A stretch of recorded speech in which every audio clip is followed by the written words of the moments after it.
pero hoy en día, pues, muchas personas suelen autodiagnosticarse.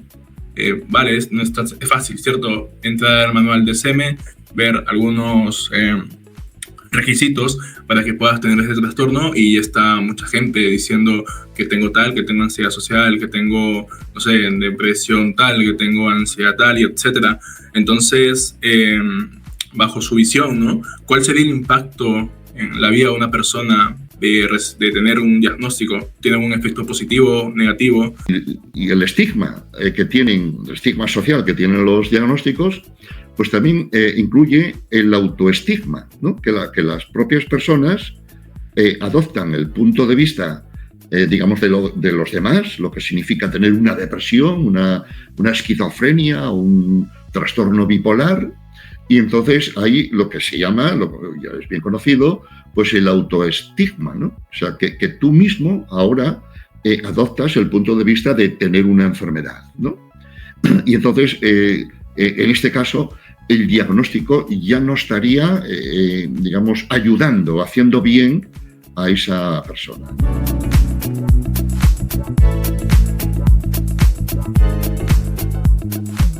Tenemos el honor, el grupo SIAC tiene el honor de presentar en su entrevista al gran doctor Marino Pérez Álvarez. Y bueno, la entrevista de hoy va a girar en torno al tema de la invención de los trastornos mentales. Pero antes quisiera que se pueda presentar, doctor Marino. Bueno, pues yo soy psicólogo español, he sido catedrático de psicología en la Universidad de Oviedo hasta 2022. Soy miembro de la Academia de Psicología de España. Mi formación, como decía, es de psicólogo, de especialista en psicología clínica. He ejercido en la práctica profesional como psicólogo clínico y también como psicólogo escolar. Y tengo, bueno, pues como es propio por la dedicación mía a la investigación y a la docencia en la universidad, pues tengo un amplio currículum, pues tanto de trabajos de investigación, artículos publicados en revistas especializadas, así como numerosos libros del orden de 30 o así. Muchos de ellos son, o buena parte de ellos son académicos y profesionales, y otros libros son también académicos, pero que tienen un toque más ensayístico y divulgativo, ¿no? De presentar a la sociedad, más allá ya del ámbito académico y profesional de la psicología, problemas de la psicología que conciernen, pues, a la sociedad en general, ¿no? Algunos de esos libros, pues, han sido polémicos y bueno, pues han tenido buena resonancia o gran resonancia, y en mi opinión buena resonancia, pues en la sociedad, ¿no? Bueno, pues con aceptación y también, pues, con, digamos, con críticas. Faltaría más que no las hubiera, ¿no? Sí, muchas gracias, doctor Marino. Como lo mencionó el doctor, estamos técnicamente enfrente de un psicólogo que es demasiado preparado. Puede que muchas personas no lo conozcan, pero sí, como menciona, tiene un montón de libros polémicos, hasta decir. Ahora con las redes sociales todavía esto es aún más. Tal vez muchos lo conozcan usted, sobre todo SIAC, porque somos un grupo de estudio que se dedica más a estudiar lo que son las terapias contextuales, sobre todo las terapias contextuales de tercera generación. Pero también, como usted menciona, ¿no? Ha tocado libros con temas un poco polémicos, como por ejemplo Nadie nace en un cuerpo equivocado, sí. El individuo flotante, y ahora creo que último, Mamá, soy trans, con la colaboración de otro psicólogo español y me parece también un estudiante. Sí. Y bueno, de tantos libros, hoy únicamente nos vamos a centrar en hablar de la invención de los trastornos mentales, escuchando al fármaco o al paciente. Y la entrevista va a girar en torno a ello.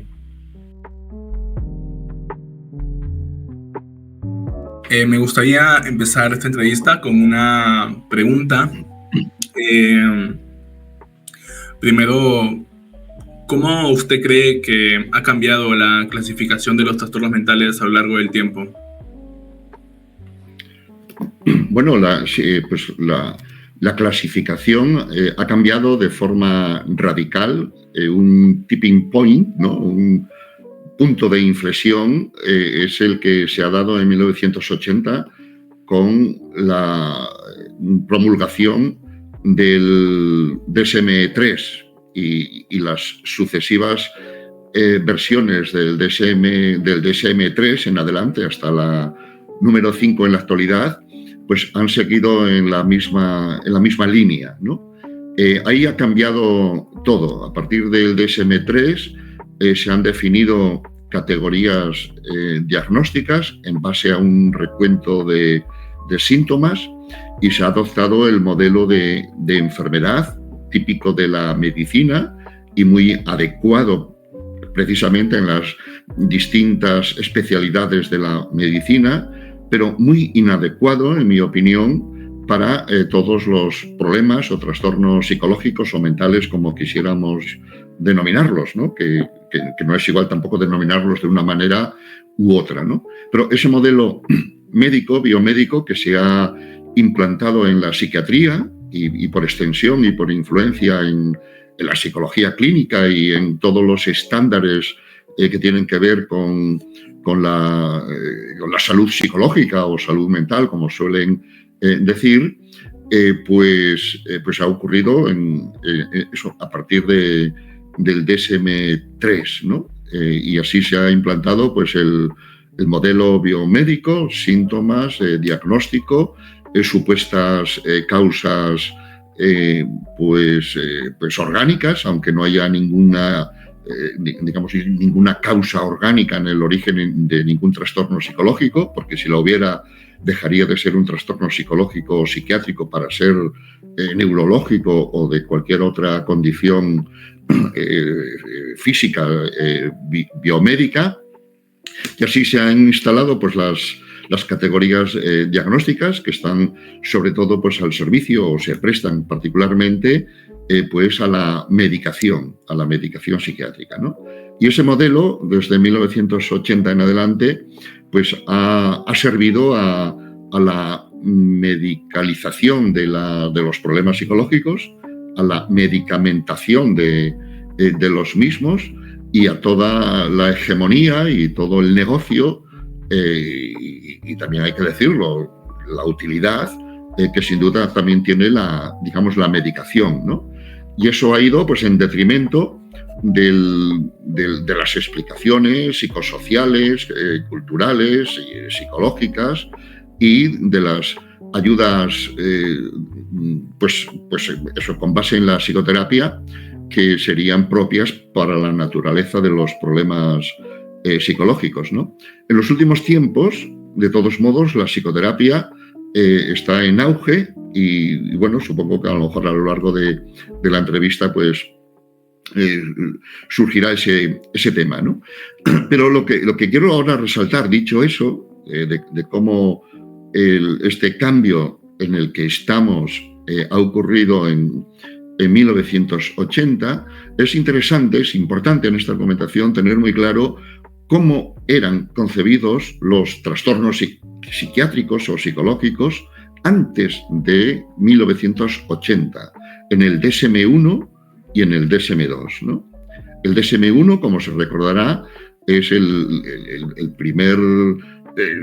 la primera edición del sistema de clasificación de la Sociedad Psiquiátrica Americana de 1952 y el DSM-2 de 1967.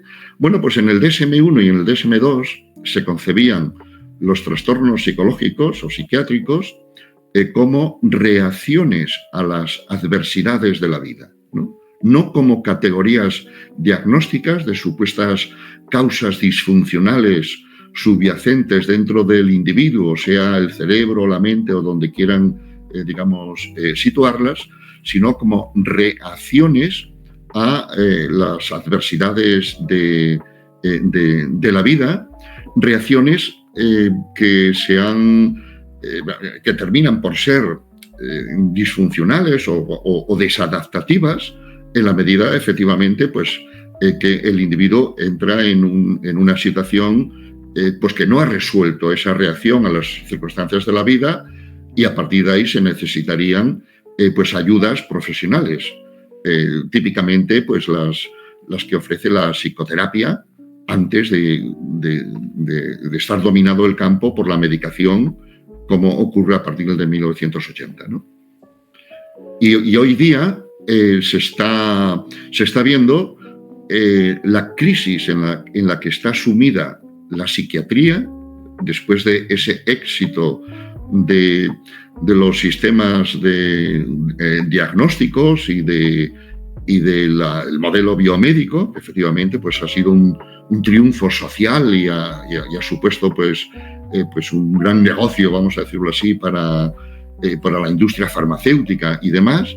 Pero ahora mismo la psiquiatría está sumida en una crisis intelectual, como reconocen muchos eminentes psiquiatras, que no dejan de reparar en la crisis de la psiquiatría, que ya no da más de sí, por decirlo de esta manera, en esa perspectiva, y estamos hoy día inmersos en una crisis de salud mental que afecta a toda la población, sobre todo a niños, pues adolescentes y jóvenes, ¿no? No es que esta crisis de salud mental derive únicamente del éxito que ha tenido el modelo biomédico, pero buena parte de esa crisis deriva de esa medicalización, esa invención de trastornos a partir de problemas de la vida, a partir de reacciones a las adversidades, que sería como antes del DSM-3 se entendían los problemas psicológicos. Okay, muchas gracias por la respuesta. Y bueno, en concordancia también con lo que usted mencionó, ¿no? También para valgar la aclaración, la entrevista se llama La invención de los trastornos mentales, el libro también. Y bueno, quizás algunos podrían pensar de que todos los trastornos mentales no existen, pero me parece que no es la perspectiva que usted comparte. Creo que lo podría abordar un poco más. Sí, efectivamente, el título, Invención de los trastornos mentales, pues tiene esta ambigüedad o esta ambivalencia por el lado de la invención, ¿no? Y el término invención pues tiene este doble sentido, ¿no?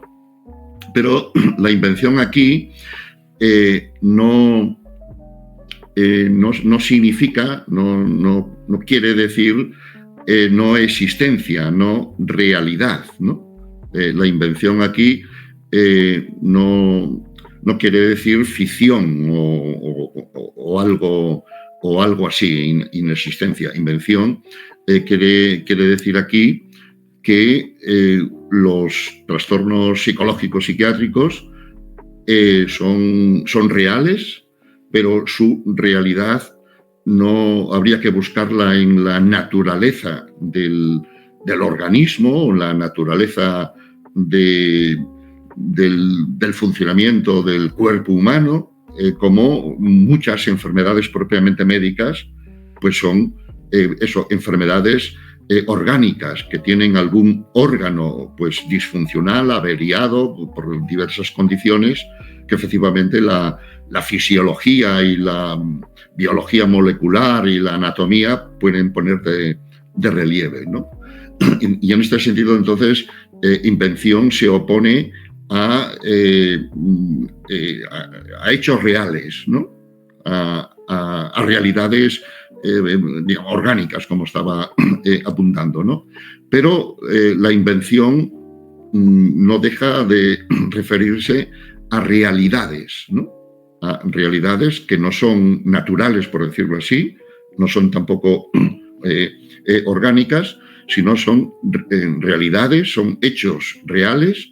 Pero lo que nosotros planteamos en el libro con esta expresión es cómo los trastornos mentales, por utilizar un término que no nos gusta, pero por ser, digamos, el usual, cómo los trastornos mentales son reales, son hechos reales, pero lo que nos planteamos nosotros es cómo son hechos reales, cómo se han construido, constituido, cómo han llegado a ser reales, ¿no? Y ciertamente todo lo humano, todos los aspectos humanos, la cultura y en fin, el mundo en el que vivimos, de la tecnología, las ciudades, etcétera, son invenciones. Probablemente la mayor invención de los seres humanos, de la que dependen buena parte o la mayor parte de todas las invenciones posteriores, es la escritura. La escritura que se ha inventado, vamos a decirlo así, pues hace 6.000 años, y hace 2.000 pues la escritura alfabética, etcétera, no estaba prevista ni en los genes ni en la estructura del cerebro. Ha sido una invención cultural histórica que se ha objetivado en las prácticas culturales, en la alfabetización de nuestra sociedad, y forma parte de nuestras estructuras culturales, ¿no? Así que entonces invención es todo lo humano, y nosotros lo aplicamos aquí a los trastornos psicológicos, que muy a menudo se hacen pasar como si fueran enfermedades como otras cualesquiera, dándoles la categoría de enfermedades orgánicas, como a menudo se comparan con la diabetes, con la hepatitis, con el Alzheimer o algo así, etcétera, ¿no? Así que entonces, en conclusión, invención no quiere decir ficción, no realidad, sino lo que plantea es qué tipo de realidad son los trastornos psicológicos, cuya realidad estaría, o habría que verla en los problemas de la vida, y cómo los problemas de la vida llegan a ser problemas psicológicos que luego requieren efectivamente pues una ayuda profesional, y toda es poca en muchas ocasiones, ¿no? Ok, gracias por la aclaración. Entonces nos queda claro, ¿no?, que invención es, por eso en realidad, como usted menciona, ¿no?, todo lo que ha hecho el hombre pues termina siendo una invención al final. Y el problema de estos trastornos es justamente cómo son abordados, ¿no? Desde qué punto de vista es abordado. Si es desde un punto de vista médico, ¿no?, bio, sería, sí, como usted menciona, ¿no?, una enfermedad y un tratamiento, como por ejemplo una gripe y, bueno, un fármaco. Y en el caso de los trastornos sería un trastorno mental y un psicofármaco. Y es justamente ahí donde quiero hacer la siguiente pregunta, y puede que aquí sea un poco más polémico también. ¿Qué es primero, el trastorno o el psicofármaco?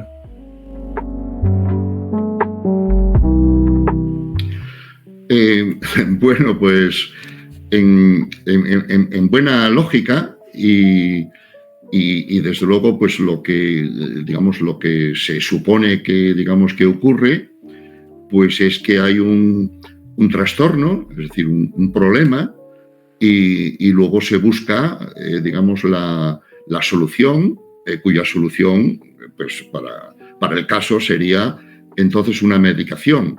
Este esquema lo tenemos muy claro en la reciente pandemia, ¿no?, donde hubo una infección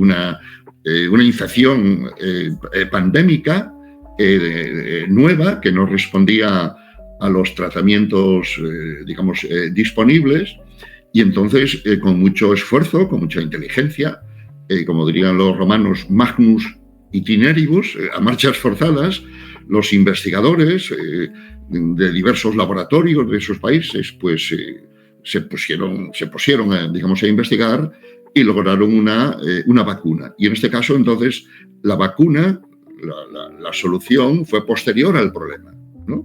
Y esto sería pues lo lógico que se supone, ¿no?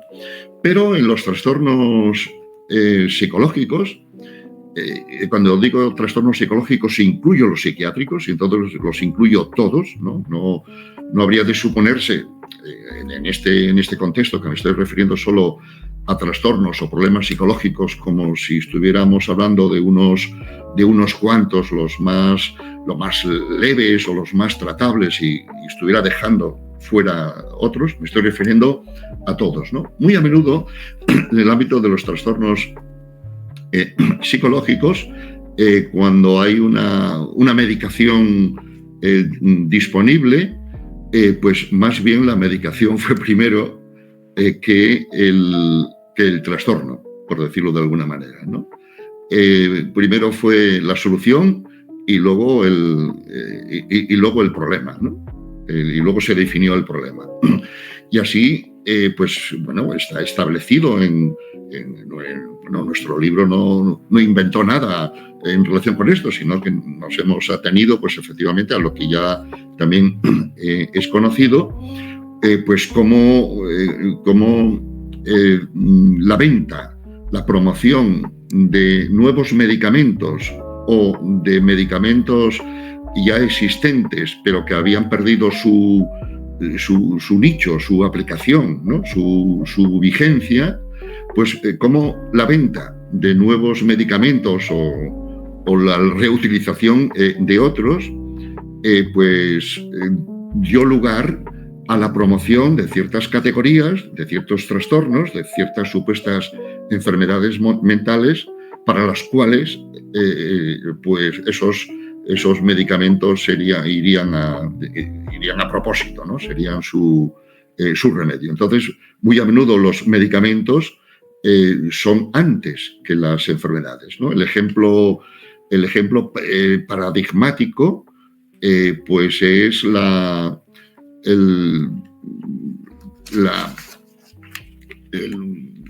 trastorno de ansiedad social o de fobia social, ¿no? Ese es un ejemplo paradigmático, además he estudiado casi como un modelo de promoción de un trastorno, de una necesidad, ¿no? de sensibilizar a la población acerca de un problema que no tenían, con miras a vehiculizar, con miras a crear una necesidad de un medicamento, ¿no? El famoso Paxil o Serosat es un medicamento que no era tampoco la invención de nada existente, sino una derivación de moléculas ya conocidas, pero que ya tenían, no tenían, por decirlo así, un mercado, digamos, disponible, ¿no? Así que entonces se empezó a vender, a promover la fobia o la ansiedad social, que entró efectivamente en los sistemas diagnósticos, y a partir de ahí pues se convirtió incluso en un diagnóstico muy frecuente en la década de 1990, ¿no? Y ese es un ejemplo claro donde primero fue el medicamento y luego el trastorno, cuando al final parece que existía el trastorno y luego se generó el medicamento. Ese es un caso muy, muy paradigmático, donde es conocido que el laboratorio que quería promover ese nuevo medicamento, entonces el GlaxoSmithKline, pues se contrató a una agencia de publicidad, la Cohn & Wolf, para que promoviera esta nueva enfermedad mental, ¿no? Y se hicieron muchos estudios, muchas publicaciones, y aquí entró a funcionar todo un sistema científico con muchos aspectos pseudocientíficos, etcétera, etcétera, y se ha establecido la fobia o la ansiedad social pues como un trastorno, digamos, nuevo, que se supone que existía de siempre, pero que ahora, en los años de 1980, 1990, pues se había descrito y que curiosamente tiene un tratamiento muy adecuado, que es el Paxil o el Serosat, o como se comercialice ese medicamento pues en cada momento, ¿no? Y es importante en mi argumentación decir también que esa invención, aquí estoy hablando de un ejemplo muy, muy concreto, ¿no? Esa invención, las invenciones no vienen de nada no sale nada, ¿no? O sea, esa invención por la cual efectivamente los clínicos empezaron a encontrar en sus consultas trastornos de de ansiedad social, de fobia social que antes no habían reparado en ellos, pues viene de algo, ¿no? ¿De dónde viene? Bueno, viene sobre todo de la timidez, ¿no? De cómo la timidez se empezó a convertir en un problema. Dejó de ser un estilo de personalidad, de ser una característica pues, que definan las personas, una característica que puede ser en algunos momentos, digamos, problemática, pero que en otras situaciones pues puede ser es un estilo de personalidad por la cual pues muy a menudo los tímidos suelen caer mejor que las personas que van de no sé, atrevidas o petulantes o lo que sea, pues se empezó a crear una mala conciencia o una conciencia de que eso es un problema, que te excluye de muchas opciones, etcétera, etcétera, y las campañas, nótese el nombre, las campañas de sensibilización a la población, como se llaman las campañas psiquiátricas, pues empezaron a sensibilizar a la gente acerca de problemas que no tenían. Y entonces así se constituye, por decirlo así, un problema donde no lo había. Y luego al final, las personas que pudieran por su estilo ser tímidas, pues empezaron a vivir como un problema, pues esa característica, ese modo de ser. Y entonces eso es como se ha, digamos, construido cómo se ha inventado ese trastorno, ¿no? Entonces, al final, seguramente la ansiedad social con la que se diagnostique a alguien es un hecho real, pero la cuestión es cómo se ha hecho real, ¿no? Y es esto lo que nosotros destacamos en el libro y está muy estudiado acerca de ese fenómeno, ¿no? Que nos pone también de relieve pues la facilidad como ciencias o disciplinas como la psicología y la psiquiatría, con las mejores intenciones del mundo. Yo creo que en el caso de la invención de trastornos mentales para medicar no es con las mejores intenciones del mundo, sino con las intenciones de vender fármacos, pero aún situándonos en la perspectiva de con las mejores intenciones del mundo, se pueden crear problemas de donde no los había, a través de la sensibilización a la población, a través del naming, de nombrar algo con un aspecto ya clínico, de convertir algo normal en algo supuestamente patológico y así, ¿no?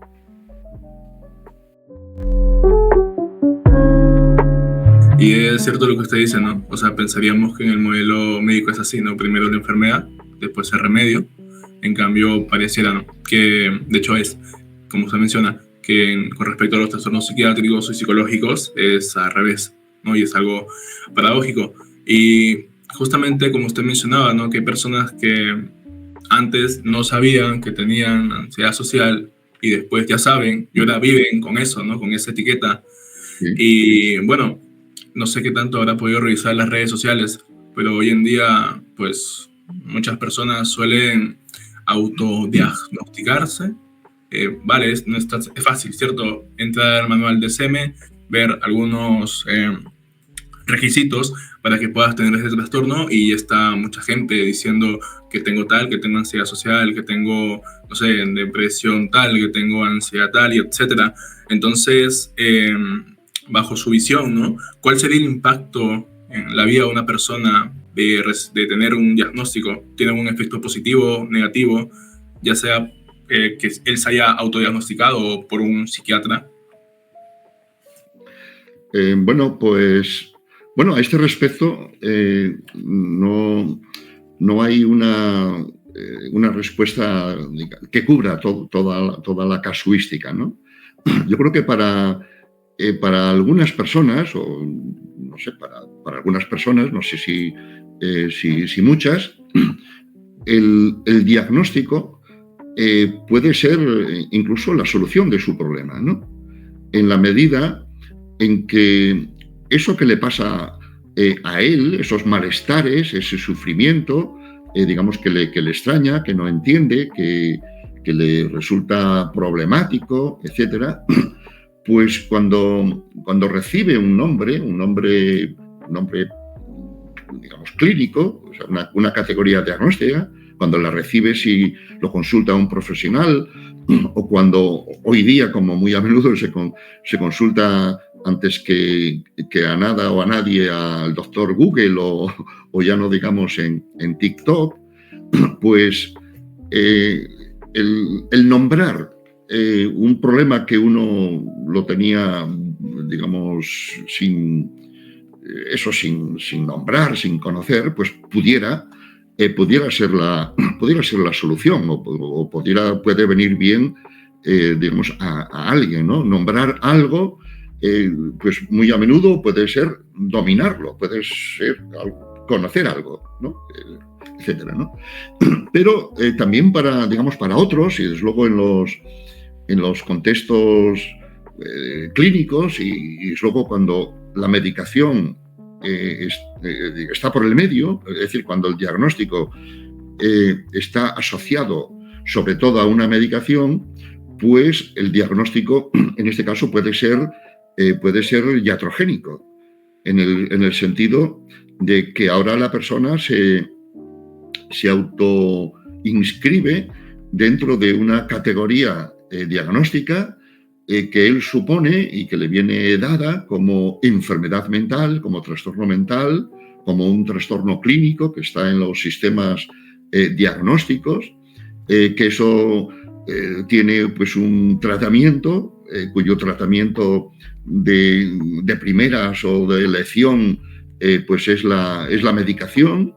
Entonces, si hay una medicación, pues casi queda como asegurado para la persona que es una enfermedad, ¿no? que supuestamente tiene pues una base orgánica, un desequilibrio neuroquímico, lo que sea, ¿no? Que supuestamente la medicación corrige. Y entonces ahí, en este supuesto, pues el diagnóstico puede consistir más en una enfermedad ella misma, ¿no? en una iatrogenia, en una consecuencia de la propia práctica profesional, ¿no? Y muchos diagnósticos pues tienen un aspecto estigmatizante todavía en la sociedad actual, ¿no? Y el estigma el estigma social que tienen los diagnósticos, pues también incluye el autoestigma, ¿no? Que las propias personas adoptan el punto de vista, digamos, de los demás, lo que significa tener una depresión, una esquizofrenia, un trastorno bipolar, y entonces hay lo que se llama, ya es bien conocido, pues el autoestigma, ¿no? O sea, que tú mismo ahora adoptas el punto de vista de tener una enfermedad, ¿no? Y entonces, en este caso, el diagnóstico ya no estaría, digamos, ayudando, haciendo bien a esa persona, ¿no? Y bueno, lo cierto es también que los diagnósticos los necesita sobre todo el sistema de salud, ¿no? De los distintos países pues, más desarrollados que cubren las atenciones psiquiátricas y la medicación, ¿no? Entonces los diagnósticos los necesita sobre todo el sistema para hacer sus estadísticas, ¿no? Recuérdese cómo se llama el DSM, ¿no? Manual Diagnóstico y Estadístico, ¿no? Y las personas no necesariamente necesitan el diagnóstico.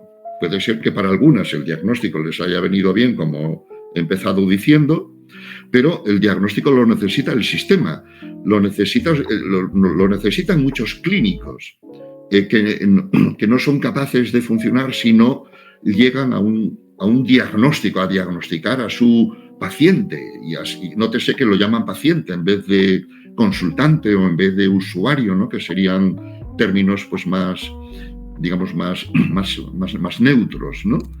Y bueno, pues a veces el diagnóstico lo necesita más el sistema y el clínico que el propio usuario, ¿no? Y muchas terapias psicológicas, la mayoría de las diversas terapias psicológicas, pues no necesitan un diagnóstico para ayudar a la persona, ¿no?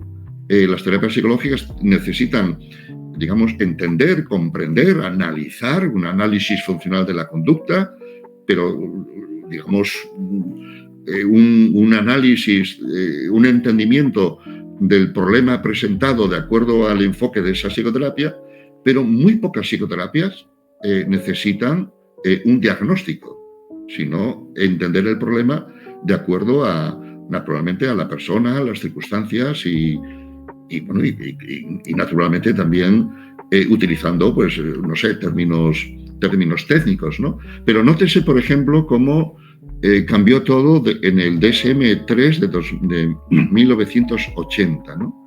A partir de 1980, la gente tiene ansiedad, depresión, esquizofrenia, como si fueran entidades naturales o entidades sustantivas, son sustantivos que sustantivizan, por decirlo así, el problema, ¿no? ¿Cómo se denominaban en el DSM-1 esas condiciones, ¿no? Se denominaban reacción depresiva, reacción ansiosa, reacción esquizofrénica. De manera que el propio nombre no estaba sustantivando una condición psicopatológica, sino que estaba entendiendo que era una reacción humana a las circunstancias de la vida que se podría calificar, pues, de depresiva o de ansiosa o de psicótica en función, efectivamente, pues, de las distintas reacciones pues, que caracterizan a las respuestas humanas, ¿no? Y esa es, en fin, otro aspecto de eso, de cómo... Pero estamos en un mundo en el que domina, digamos, el diagnóstico como manera, digamos, como idioma general, ¿no? O sea, el idioma psiquiátrico, por decirlo así, se ha apoderado del malestar y del sufrimiento humano en detrimento de otros idiomas que serían más acordes con la naturaleza del sufrimiento y de los malestares.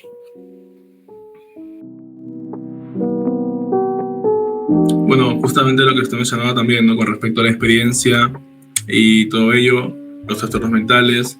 Entonces, surgen, bueno, dos preguntas. Primero, esta. ¿Cuál sería o cómo se determinaría, digamos, el criterio demarcativo entre una experiencia normal y un trastorno mental? Bueno, esa yo creo que es digamos, la cuestión, ¿no? De las cosas que más me intrigan o que, de acuerdo a mi planteamiento de las cosas, pues tendría que dar cuenta de ella, ¿no? En el planteamiento que estoy sosteniendo, pues la cuestión, la clave, el punto está en cómo y cuándo un problema de la vida, una reacción a las adversidades que depara la vida, cuando un problema de la vida es un problema psicológico, cuando llega a ser un problema psicológico, ¿no? Esta es la cuestión, ¿no? En mi perspectiva, en la perspectiva que vengo exponiendo, está sostener, en la base de ella, está, según entiendo yo, que todos los problemas psicológicos, psiquiátricos, todos derivan de problemas de la vida o problemas existenciales, ¿no? No sé, pérdidas, decepciones, agobios, frustraciones, conflictos, repito, conflictos porque son muy frecuentes, adversidades de todo tipo, ¿no? Y estas nunca faltan en la vida de las personas, ¿no? Y desde luego no todas las personas terminan con problemas psicológicos, ni todos los problemas de la vida pues asociados, faltaría más a problemas psicológicos. Entonces, ¿cuándo y cómo un problema de la vida se convierte en un problema psicológico, ¿no? Bueno, yo voy a dar la respuesta, la que dio Freud, ¿no? Freud, digamos, ha planteado de forma clásica, ¿no? Pues también esta cuestión, ¿no? Cuando la ansiedad normal se convierte en ansiedad neurótica, ¿no? Y la respuesta que da Freud es la que yo asumo, y que, por cierto, es la misma que tienen las terapias contextuales de tercera generación, ¿no? La ansiedad normal, que serían las reacciones al estrés, a los agobios, a la incertidumbre a la que estamos sometidos, esa ansiedad, ya por definición normal, sería la propia de acuerdo con las circunstancias por las que uno está pasando. ¿Cuándo empieza a ser neurótica? ¿Cuándo empieza a ser...? Y la respuesta que da Freud, cuando empieza a haber mecanismos de defensa. Cuando empiezan las defensas, los mecanismos de defensas a funcionar, muy a menudo de forma inconsciente, ¿no? Etcétera. Mecanismos de defensa a los que se refiere Freud son la inhibición, la evitación, ¿no? Entonces, cuando uno, ante circunstancias de la vida que le producen ansiedad, y la ansiedad es la respuesta más normal, dadas las circunstancias, cuando las respuestas empiezan a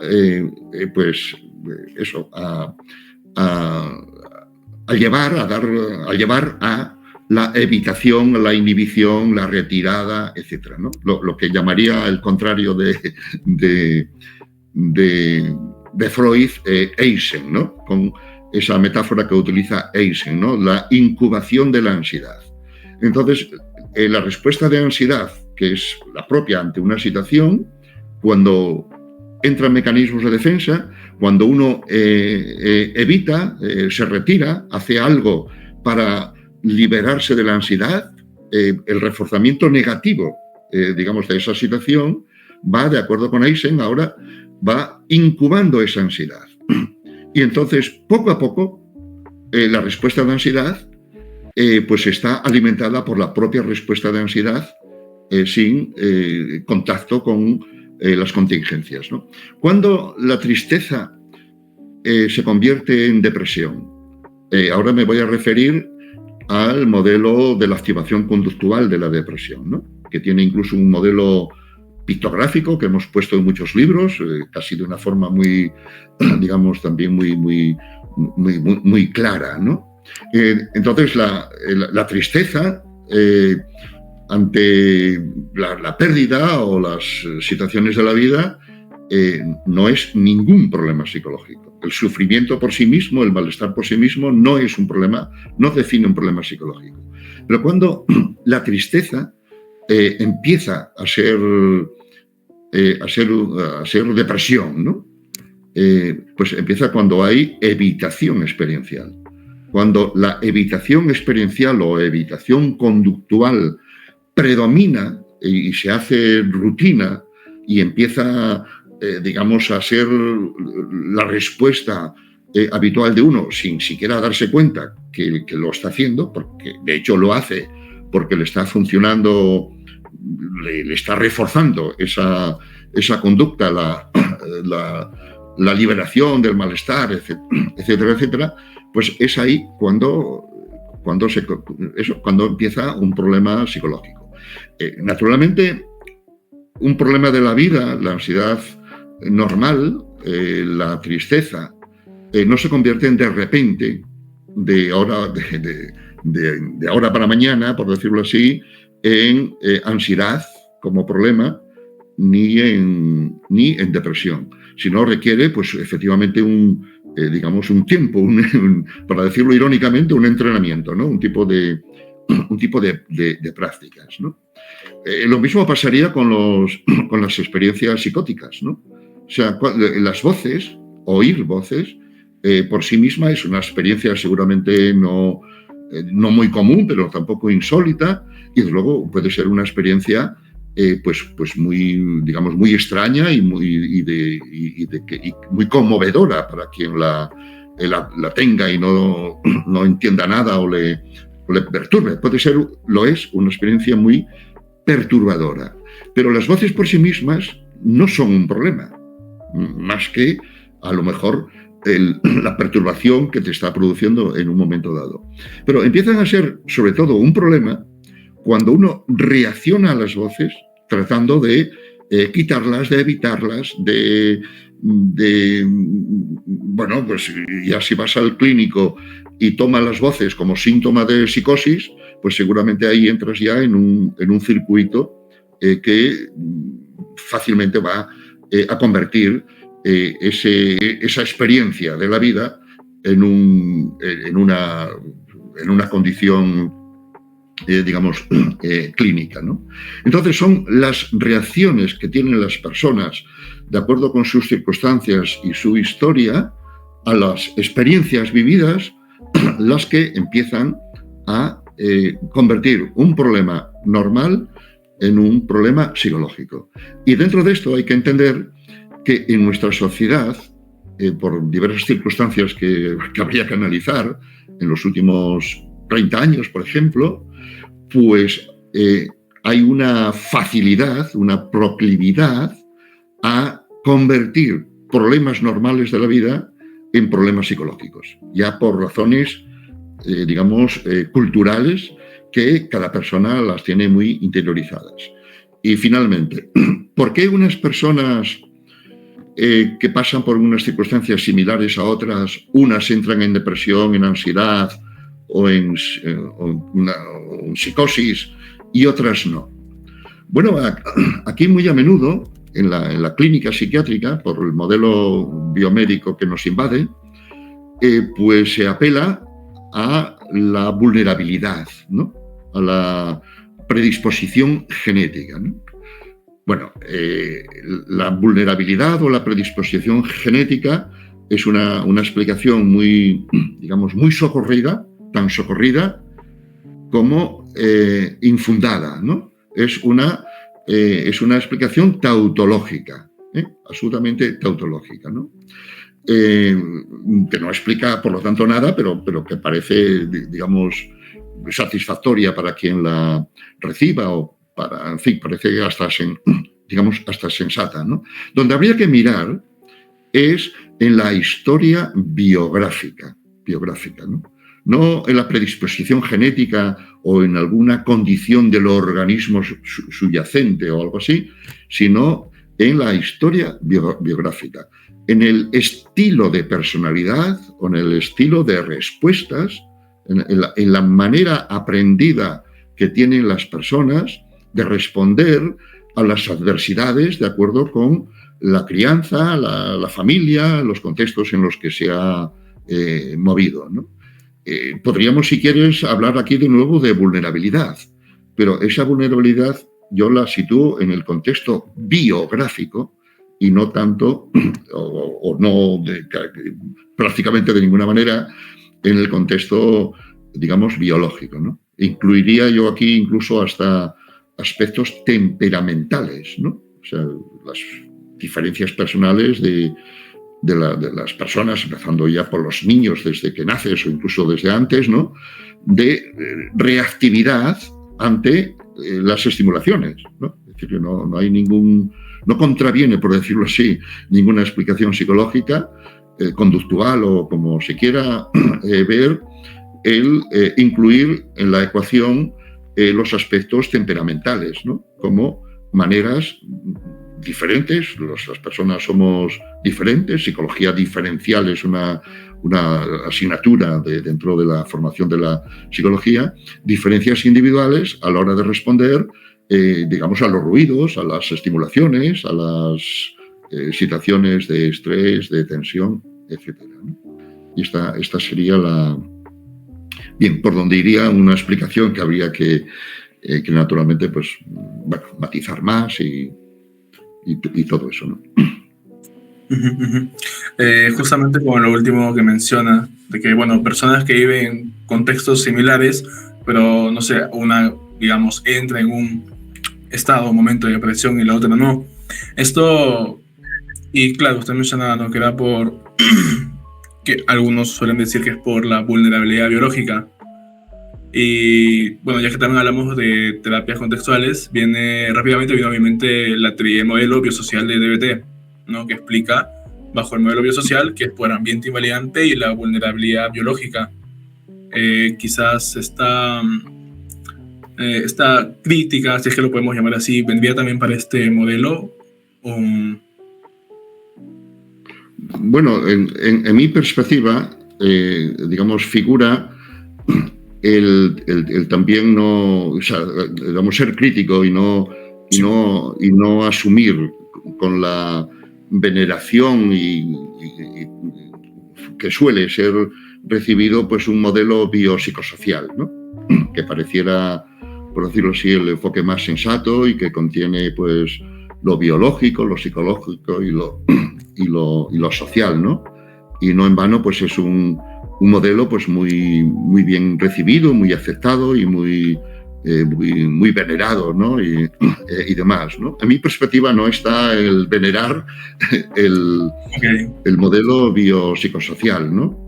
Históricamente el modelo biopsicosocial, que como es conocido surge en la medicina y luego se extendió a la psiquiatría y hoy día, pues, se invoca muy a menudo, pues ha terminado por ser en realidad en la práctica un modelo bio, ¿no?, donde los tres elementos parece que están digamos, al servicio de lo biológico como explicación primera o última de lo que le pasa a la persona, y el tratamiento, la medicación, pues como un ingrediente más dentro de esa lógica, ¿no? Y en ese sentido yo no soy partidario de un modelo biopsicosocial, ¿no? Por lo que tiene digamos, de malentendido seguramente de lo bio, y por la noción de vulnerabilidad tautológica a la que me he referido, ¿no? Que esa vulnerabilidad, pues, invoca, una vez que conoces tú los resultados, pero no porque tengas una evidencia independiente de ella, ¿no? Y demás, ¿no? Yo, en su lugar, prefiero hablar, creo que es más coherente hablar de diferencias individuales, en este sentido, pues, también psicológico, que puede incluir lo temperamental, y en particular prefiero hablar de estilo de personalidad, ¿no? O sea, de manera de ser que puede caracterizar a una persona ya de acuerdo a su historia de aprendizaje, pues estilo de personalidad, maneras de ser, y que pueden esas maneras de ser suponer una cierta vulnerabilidad ante sucesivos problemas en la historia, en la vida de una persona. Pero yo estaría ahí hablando de una vulnerabilidad, digamos, biográfica, más que biológica, una vulnerabilidad, si quieres, existencial, por las maneras que las personas, ya desde la infancia, pues, digamos, responden a los inconvenientes y adversidades de la vida, ¿no? Yo he desarrollado esto, creo que me he esforzado, digamos, sobradamente, ¿no? Y por eso me remito a ello, a propósito del TDAH, ¿no? Que es un tema, digamos, que yo tuve y tengo, pero tuve sobre todo, pues, ahí en guerra abierta, ¿no? Contra el modelo biomédico y muy a menudo contra, digamos, los padres, ¿no? De niños cuyos padres reclaman precisamente el diagnóstico, ¿no? O sea, como si prefirieran tener un niño con un trastorno mental, que es lo que técnicamente es el TDAH, a tener un niño con una característica, un estilo de personalidad, pues que se caracterizaría por la actividad, la vitalidad, la curiosidad, el movimiento, etcétera, ¿no?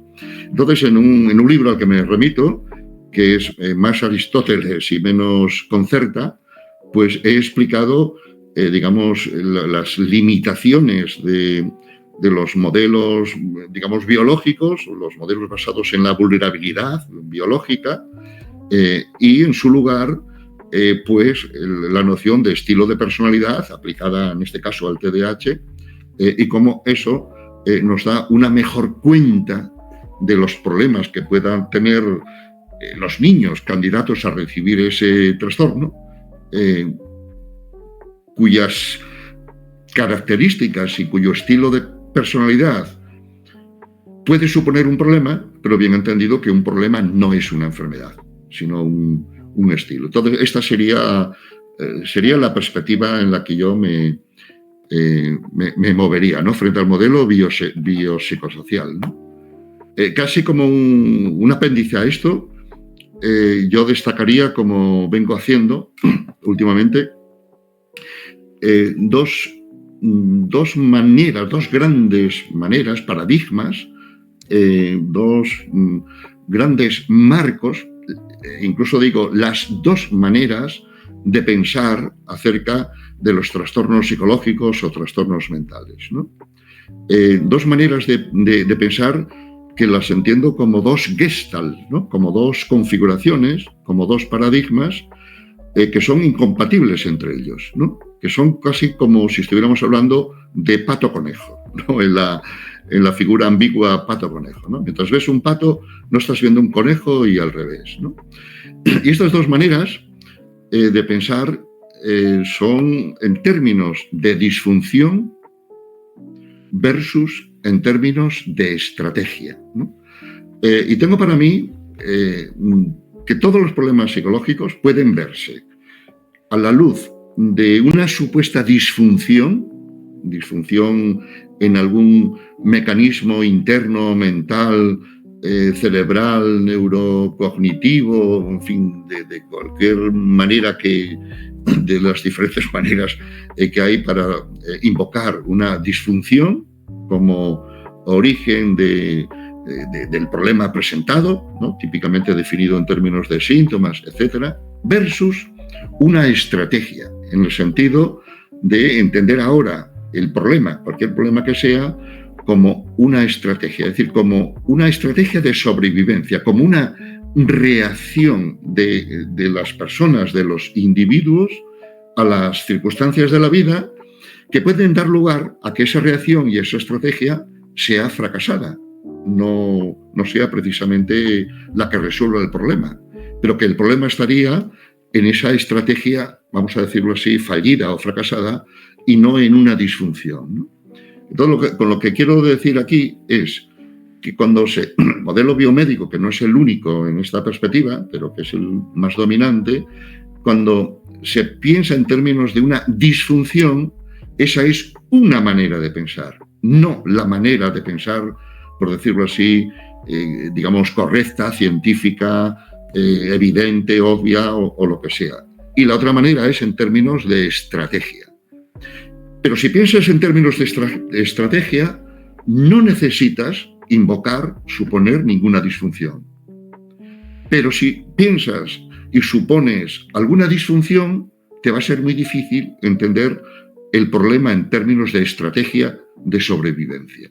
Y es por lo que son estas dos maneras de pensar. Entonces, de acuerdo con estas dos maneras de pensar, el modelo biopsicosocial queda fuera de, digamos, es decir, que no queda como, no sé, como un eclecticismo de, digamos, de mezcla de cosas distintas, ¿no? Que da mucho juego para situarse distintos profesionales alrededor de un mismo problema de la salud mental, pero que no está captando la naturaleza del problema en su entidad y demás, ¿no? Ni que decir que yo, digamos, estoy del lado, es decir, no sé cuál sería el pato y el conejo en esta esquemática, ¿no? Pero estoy del lado de la estrategia como la manera de pensar, digamos, que capta mejor la naturaleza de los problemas psicológicos. Vale, y muy puntual lo que usted mencionó, ¿no? Justamente las terapias contextuales se entiende que están del lado también de la estrategia, ¿no? En la cual el consultante, ¿no? Cliente, quizás el problema que tiene es que claro, él actúa de tal manera porque así ha aprendido. Lo que le hace falta es aprender nuevas habilidades o estrategias para que pueda afrontar mejor esto, ¿no? Muy, muy válido. Y antes de pasar a otro punto, me quedó también esto de, al final, el modelo biopsicológico se convierte en bio, lo cual Sí. y puede ser muy cierto. Por ejemplo, ahora último, ¿no? En el caso de la depresión tenemos esto de la hipótesis serotonérgica, ¿no? Perdón, serotonérgica, en la cual niveles bajos, ¿no?, de serotonina se dice que pueden provocar algunos cambios en la regulación del estado de ánimo, que esto a la vez puede contribuir al desarrollo de síntomas depresivos. Eh, entonces viene mi pregunta, ¿no? Si es que hay evidencias neurológicas que corroboran estos marcadores biológicos en los trastornos mentales. Bueno, de hecho no hay ninguna evidencia de ningún marcador específico en la base, en el origen de ningún trastorno mental, psicológico, de ninguno, ¿no? Es conocido, llegó a ser ya popular, ¿no? Llegó a ser ya, digamos, cultura popular, la explicación de la depresión en términos de desequilibrios de la serotonina, ¿no? Como también se ha hecho famosa la dopamina en relación con la esquizofrenia, ¿no? Pero lo que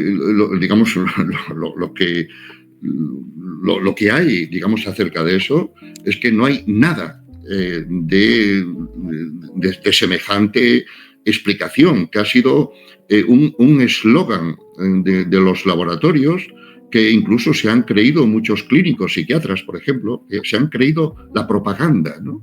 Entonces, cuando se ha propagado los desequilibrios de la serotonina como origen de la depresión, y la gente llegó a hablar de tengo el desequilibrio de la serotonina y entonces voy a tomar algo para el Prozac típicamente o lo que sea, ¿no? No hay nada de eso. ¿No? De ningún paciente, utilizando ya el término médico, ningún paciente que fuera por depresión le hicieron previamente un análisis de serotonina por el cual se determinara que tenía un desequilibrio.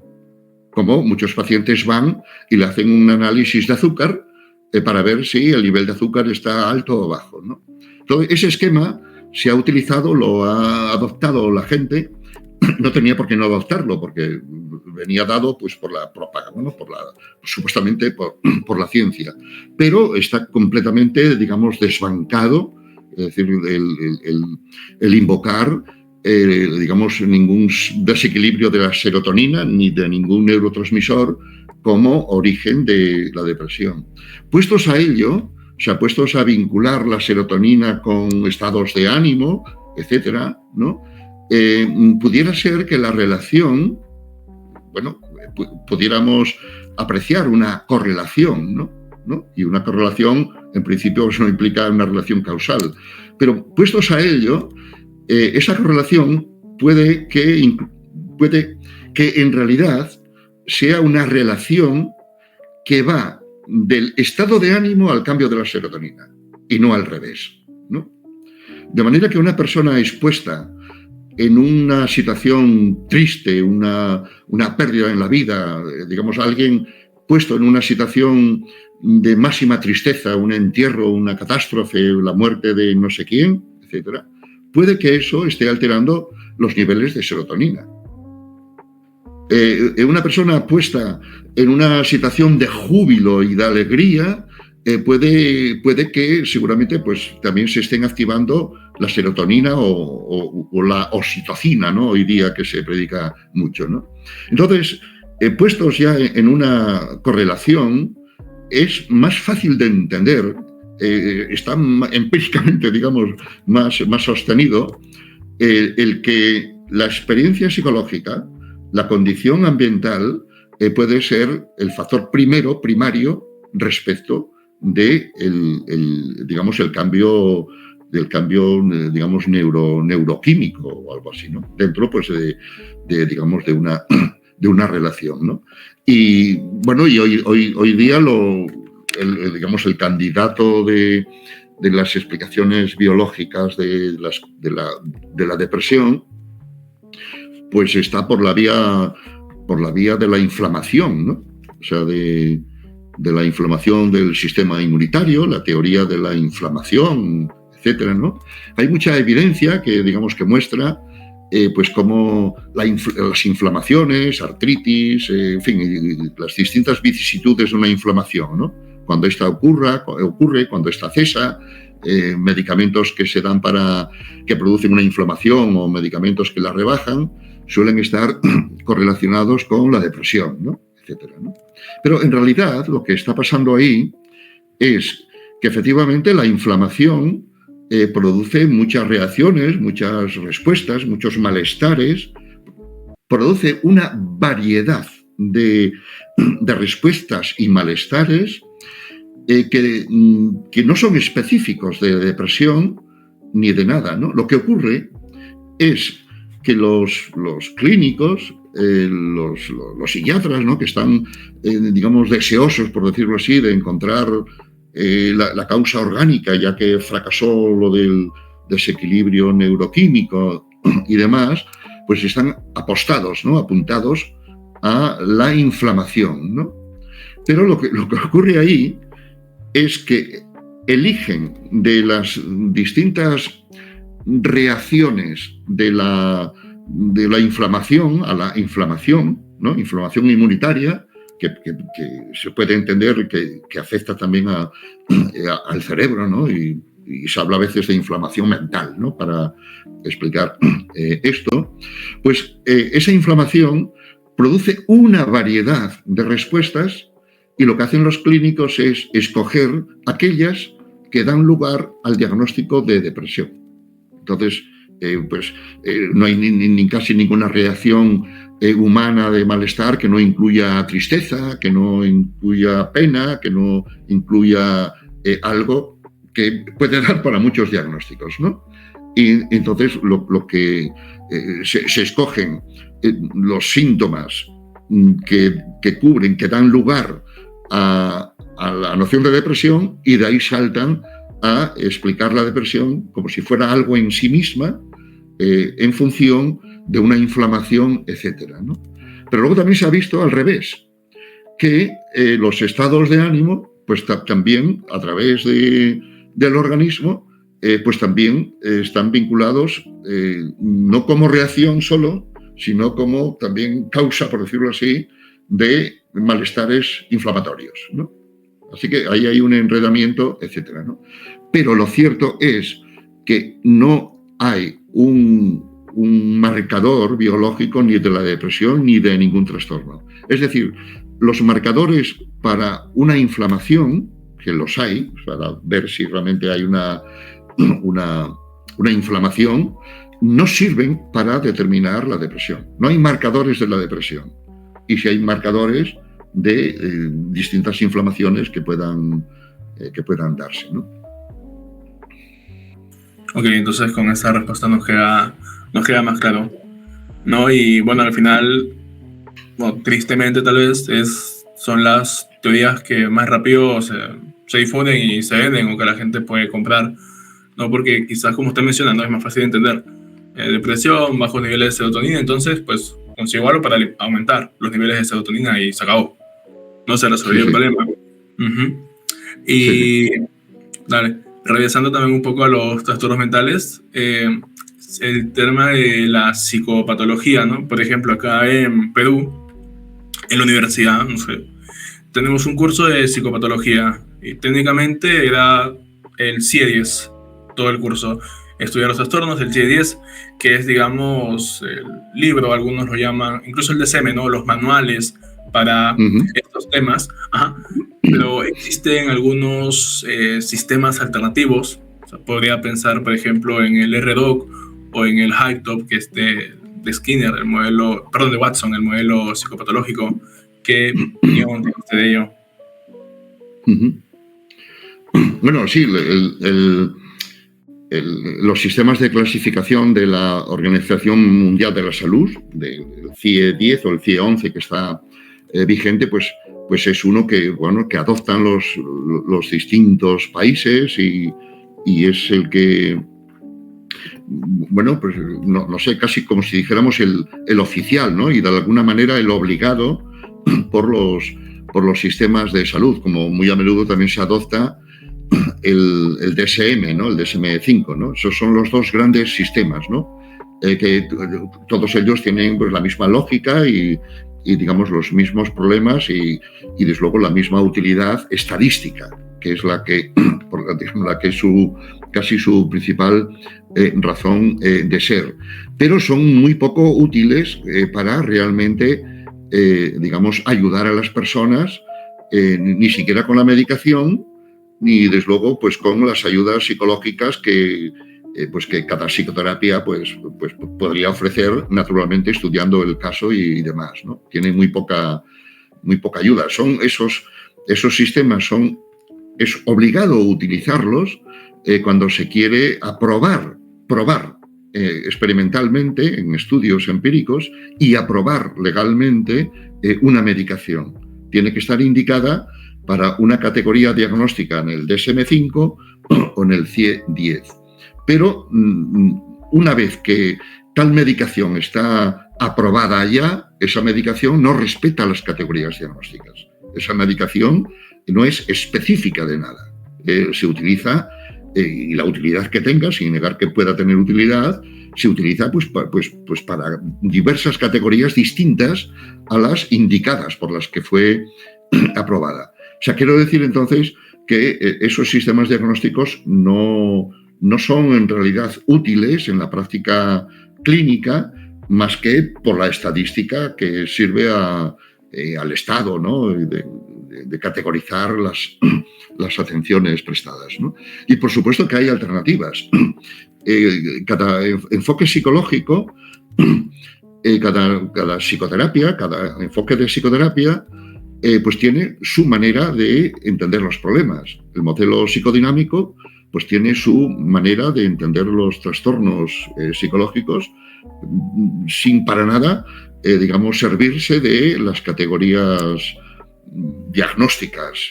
El modelo sistémico pues es completamente escéptico también del modelo de análisis funcional de la conducta, el modelo conductual, el modelo de las terapias contextuales, lo mismo. Otra cosa es que todas estas psicoterapias, incluyendo las contextuales, pues se han adaptado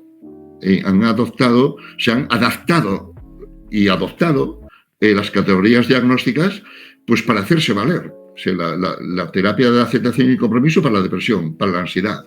Y al final, por razones institucionales, por razones de implantación social, pues se han adherido a las categorías diagnósticas. Pero en la práctica, para ayudar a una persona en terapia, pues no, lo que importa va a ser pues las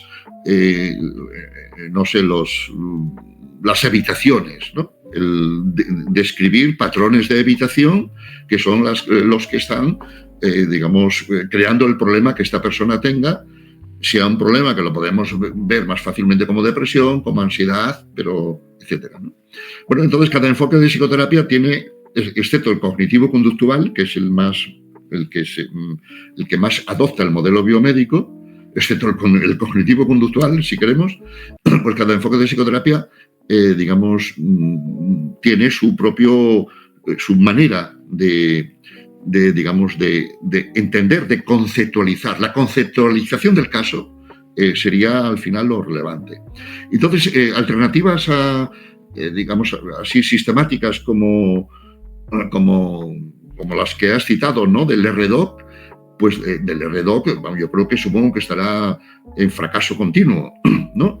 El RDoC es la alternativa del Instituto Nacional de Salud Mental de Estados Unidos al DSM-5, ¿no?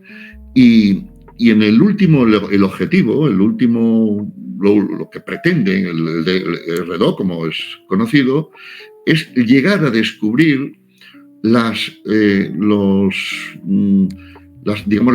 averías neuronales, ¿no? Los defectos neuronales que suponen, que subyacen en los distintos procesos subyacentes a las categorías. Al final, el RDoC es un enfoque ultra reduccionista, ¿no? en su pretensión, ¿no?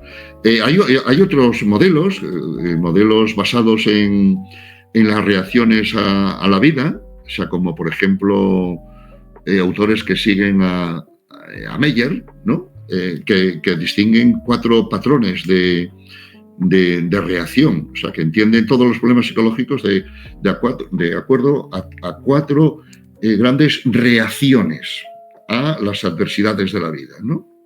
El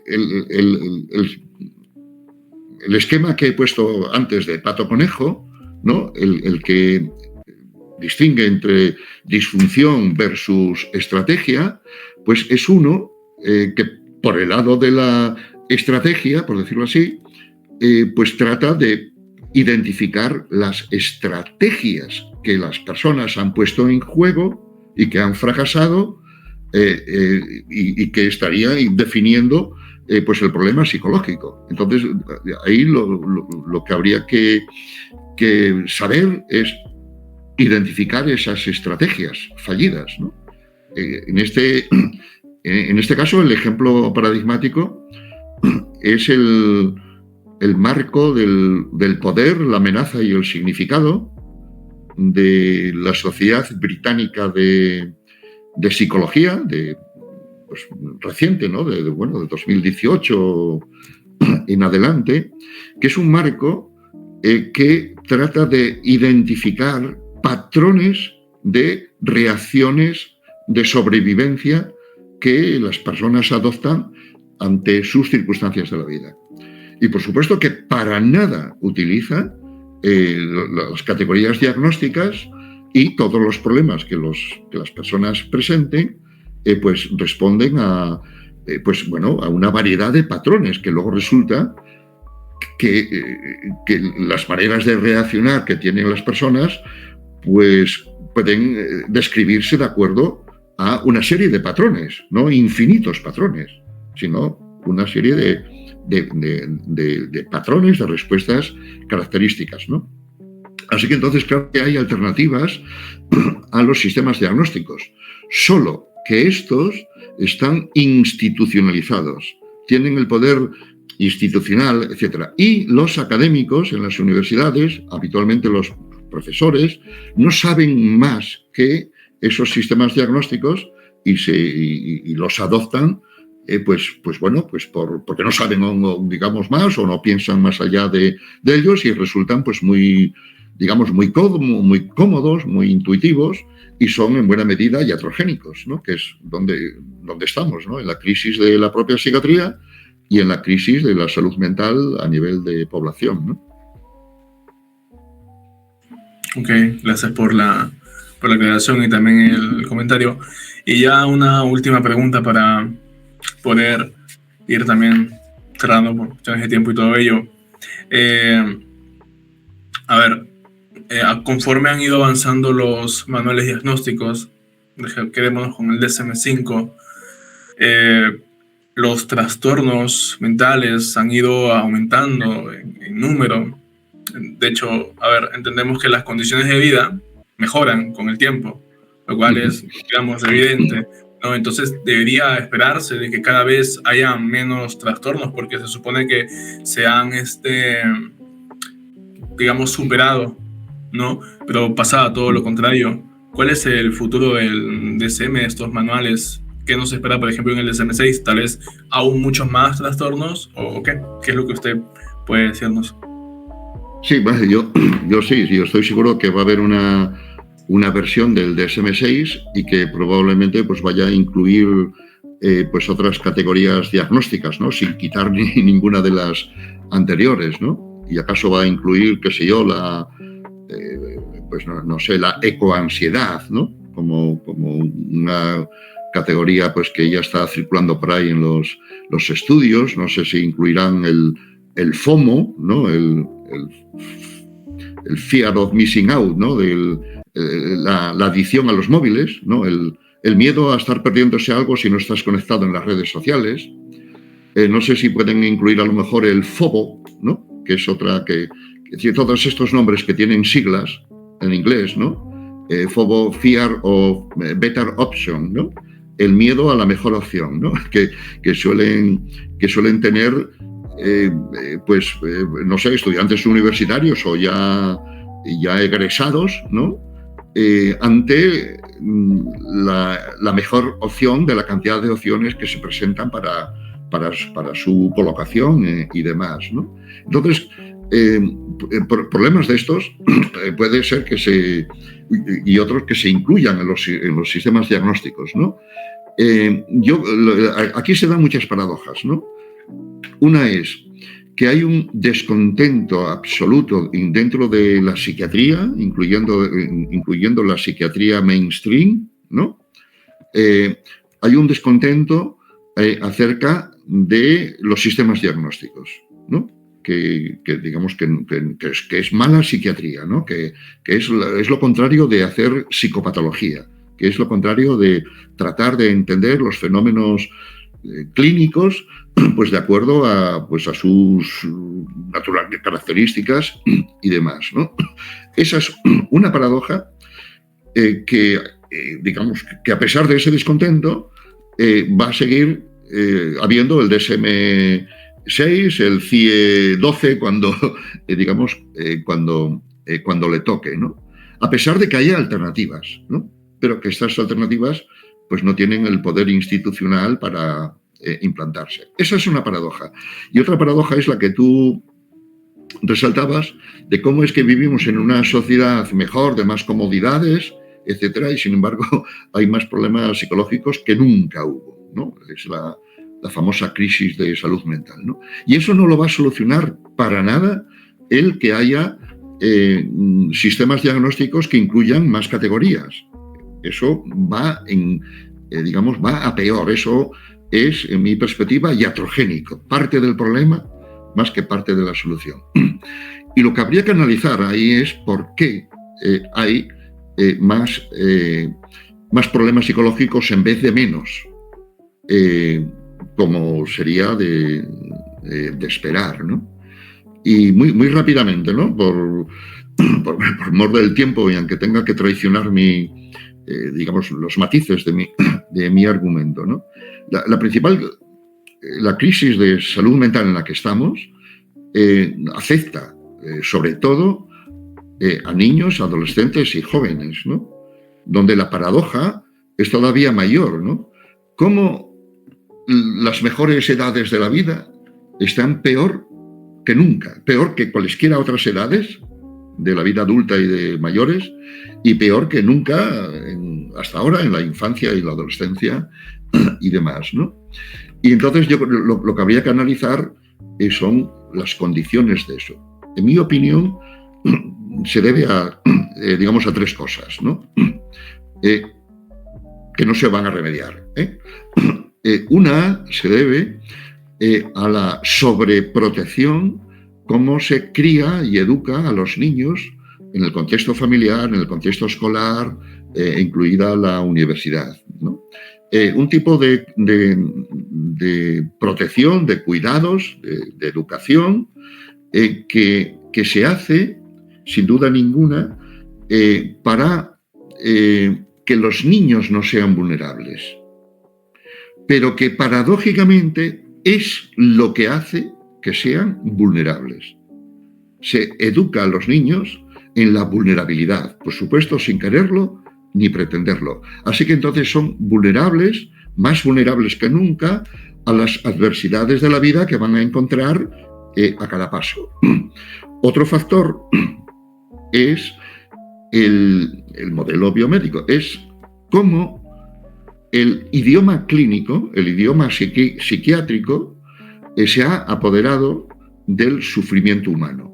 Cómo el sufrimiento humano, el malestar de niños y adolescentes, cómo está pasado, está registrado, está nombrado, está entendido a través del idioma clínico, a través de síntomas, de malestares psicológicos, supuestamente, y de diagnósticos, en detrimento de otros idiomas que están desaparecidos, como podría ser el social, el el económico, vinculando esos malestares a situaciones sociales y económicos, el político, el existencial, el religioso, de tal manera que de todos los idiomas, el moral, de todos los idiomas ha tomado preponderancia el idioma clínico. Y entonces las nuevas generaciones, y todas las generaciones ya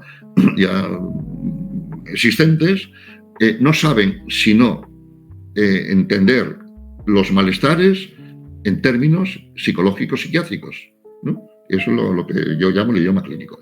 Entonces, si juntamos que los niños son cada vez más vulnerables debido a la sobreprotección con el rebajamiento de umbrales para que cualquier problema de la vida se registre como un problema psicológico y no como un problema de la vida, por ejemplo, pues tenemos esta crisis. Y luego, el tercer factor que se cierne sobre esa crisis, pues es el de las redes sociales, ¿no? En el libro que citaste, mío, del individuo flotante, pues trata sobre eso y se muestra cómo a partir de 2012, que es cuando las redes sociales se han extendido en todo, se han generalizado, ¿no? Pues efectivamente toda esta crisis, por decirlo así, en vez de ir a menos, pues fue a más, ¿no? Pero para que eso cambie, tiene que haber cambios culturales. Y entre tanto no haya esos cambios culturales educativos, etcétera, pues lo que va a dominar es el DSM-6, el CIE-12 y así, ¿no? Bien, muchas gracias por las respuestas y por la entrevista. Por parte del Grupo de Estudios SIDA queremos agradecerle otra vez, inicialmente también le agradecí, pero de nuevo por tomarse el tiempo y poder responder abiertamente todas las preguntas. Antes de poder culminar, me gustaría que pudiera mandar un saludo para el Grupo de Estudios SIAC, por favor. Bueno, pues sí, efectivamente, ha sido para mí un placer el responder a preguntas tan interesantes y más que seguramente que se podrían hacer y yo mismo, pues a pesar de que me he extendido en muchas respuestas, todavía podría decir más acerca de ellas, pero envío un saludo al grupo CICAP y estoy encantado. CIAP, sí. Sí, okay. Estoy encantado de participar aquí con vosotros.